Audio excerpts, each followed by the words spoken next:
Hello, welcome. Thank you for joining us on this edition of NEWS2. I'm Sandra Gumansing. Topping our newscast, Governor Kenneth Mapp and other local officials met with taxi drivers across the territory this week.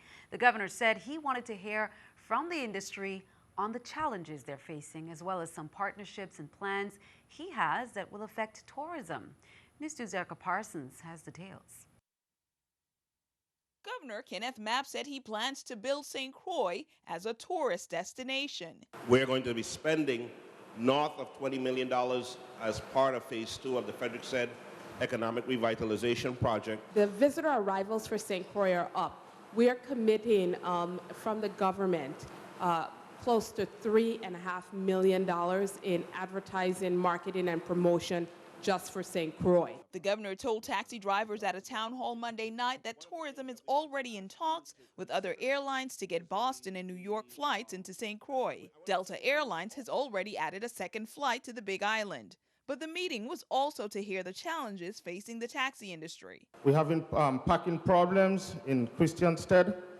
We need like a facility that's like a restroom facility for the visitors when they reach in town. That's one of the biggest challenges that we're having. And also, we need like when they're waiting, some sort of accommodation. Industry representatives said there are similar challenges at the Frederickstead Pier as far as waiting accommodations for tourists. I hear the one concern about where we have shelter. It is something that we are looking at.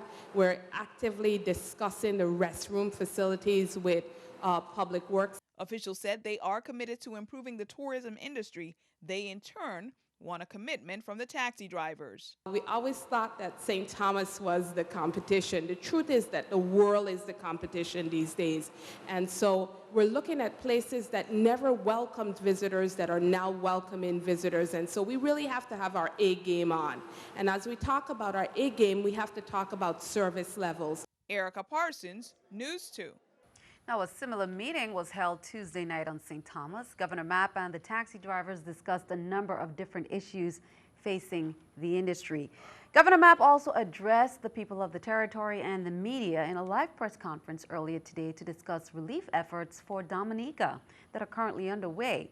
He encourages everyone to lend a hand. Governor Kenneth Mapp, during a press conference, urges Virgin Islanders to support relief efforts now underway to assist victims in Dominica.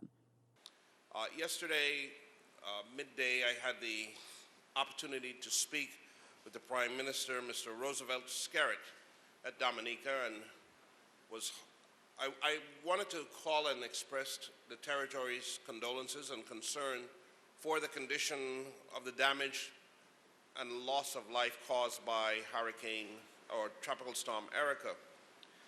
I listened to the Prime Minister carefully,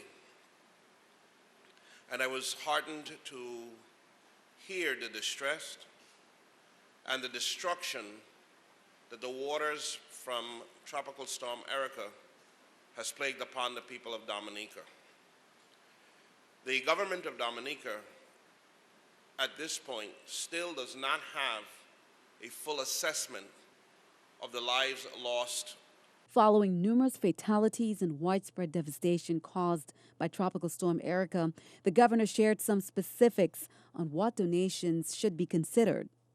And the Prime Minister said to me that the first series of items that are needed is water, non-perishable food commodities, personal hygiene packets, and clothing.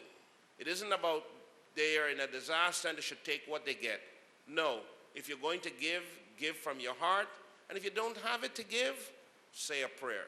But do not pack items that are no good.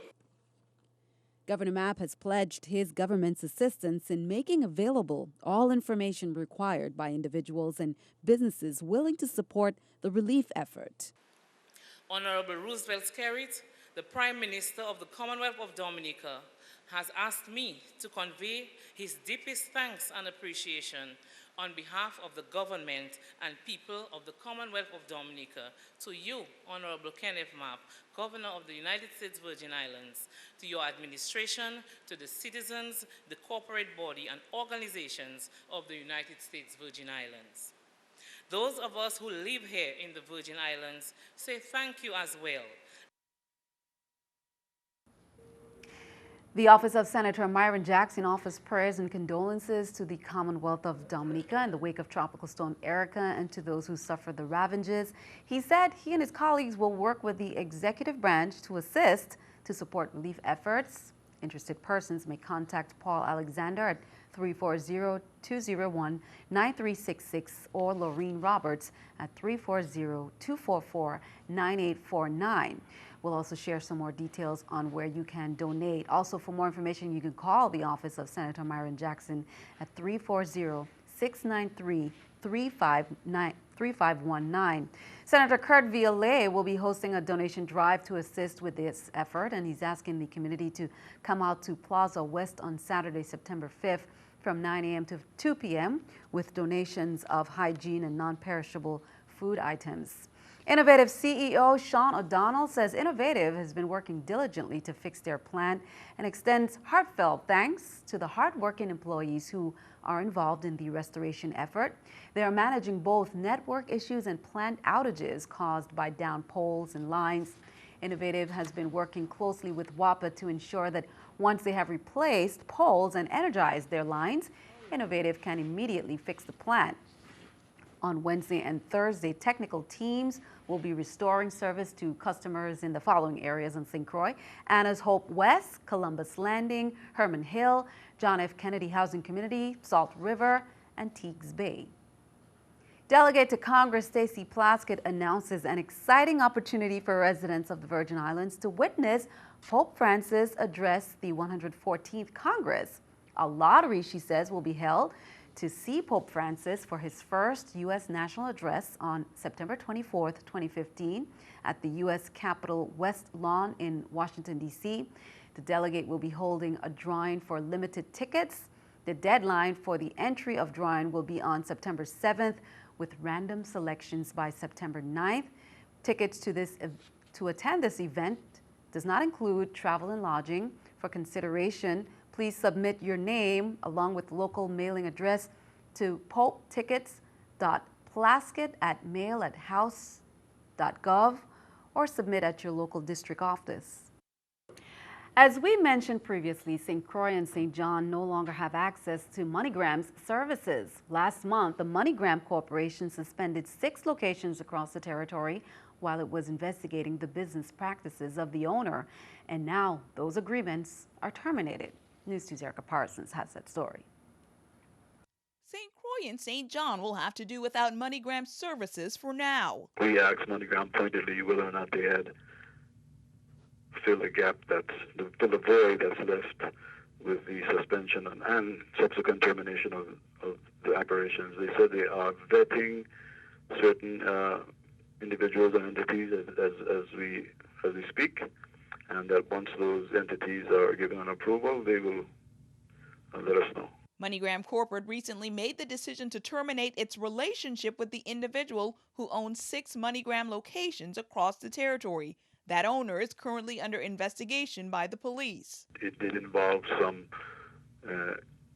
police investigation of a criminal nature. We have yet to receive any definitive reports from VIPD, nor has the Attorney General's office been referred any case regarding the MoneyGram issue.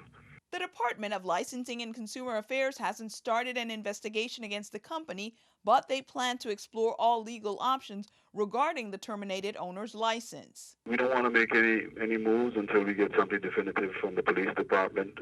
As per their report, that report will give us an indication as to what direction we need to go in.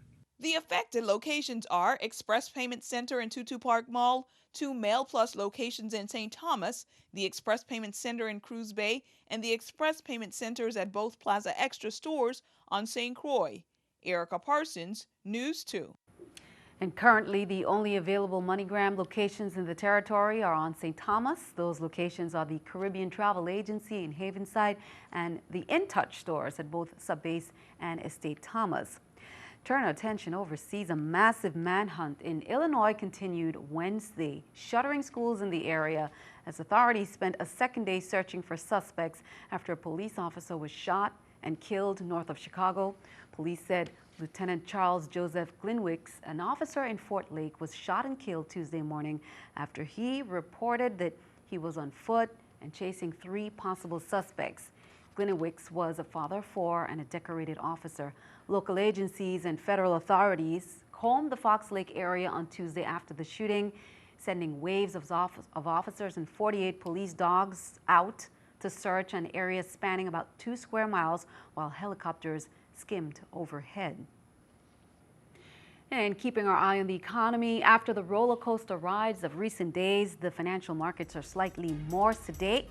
Today, despite fresh losses in Asia overnight, today's U.S. jobs data may have calmed nerve in New York, even though it was a little weaker than expected. European market have turned positive too after a day spent fluctuating between gains and losses after Tuesday's rout. Here's a look at the stock exchange right there. The Dow, Nasdaq, S&P all down. The Dow 469, Nasdaq 140, S&P 500 down at 58. Coming up on News 2, public schools are set to open next week, but there are a few changes the Department of Education wants parents to be aware of, especially when it comes to bus schedules.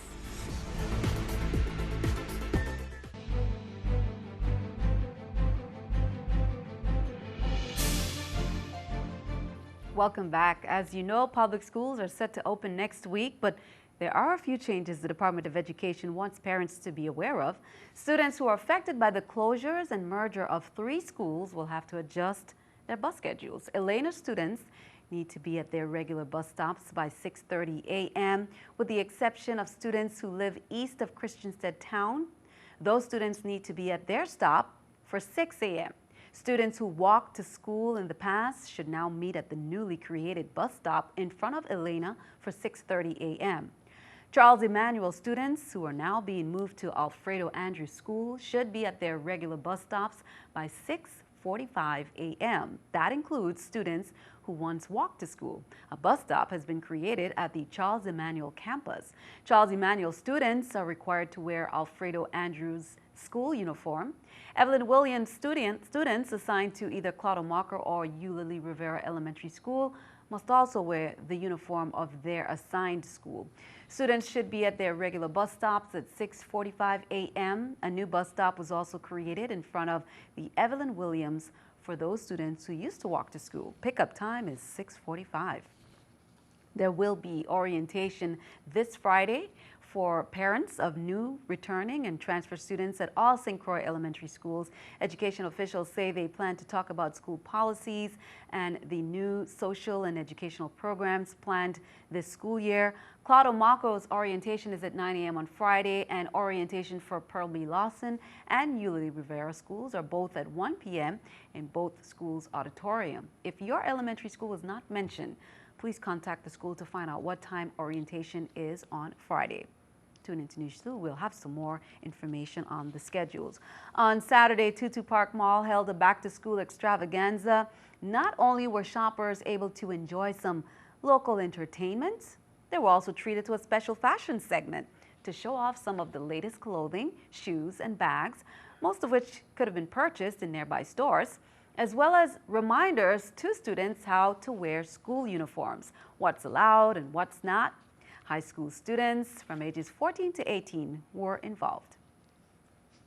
Well, there are programs at the University of the Virgin Islands that give students not only the opportunity of learning, but getting dollars in scholarship, but also the opportunity of becoming part of an important part of our industry, hospitality. Companies like Wyndham Vacation or Margaritaville, and the Hospitality Tourism Management Program is one of them. Here's more.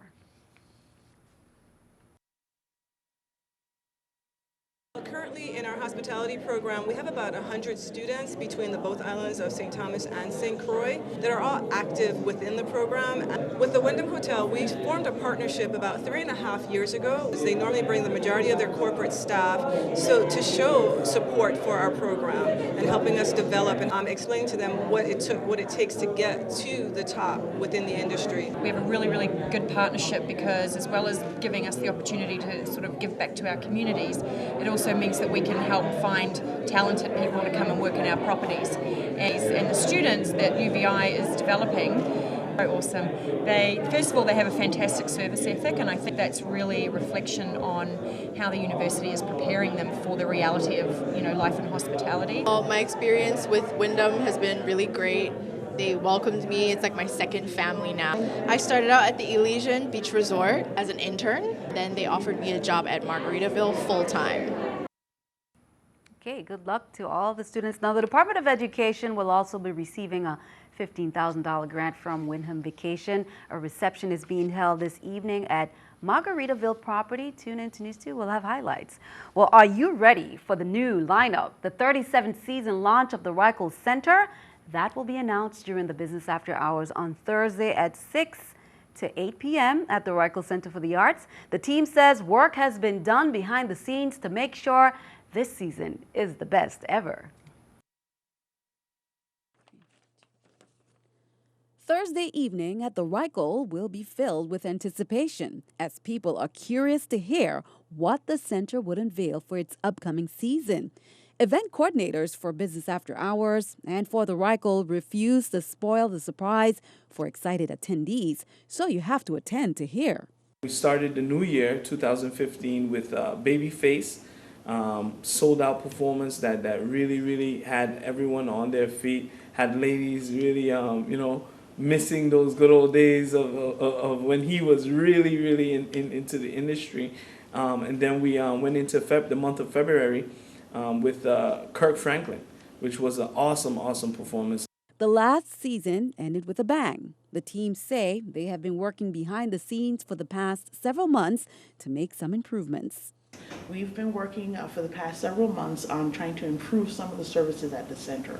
One of which is that the whole siding of the building has been redone. We've also, we're in the process of upgrading our power supply to the center, as well as starting some ADA compliance. We're adding some new handicap parking spaces so that it'll be easier for people to access the center. The season begins with the first show on October 3rd and ends in May 21st, 2016. Thank you to all of our sponsors, donors, volunteers, patrons. Rychel has been doing this for 36 years, and we've been successful this far, but we've only been successful on the backs of or with the assistance of our sponsors. We want to thank all these individuals, but most of all, we want to thank our patrons and our donors for supporting the Rychel Center over the past years, and we just wanted to have everybody come out. Again, the 37th season launch of the Rychel Center will be announced during the Business After Hours on Thursday at 6 to 8 p.m. at the Rychel Center for the Arts. Be sure to stick around. Your News 2 accurate forecast comes your way next.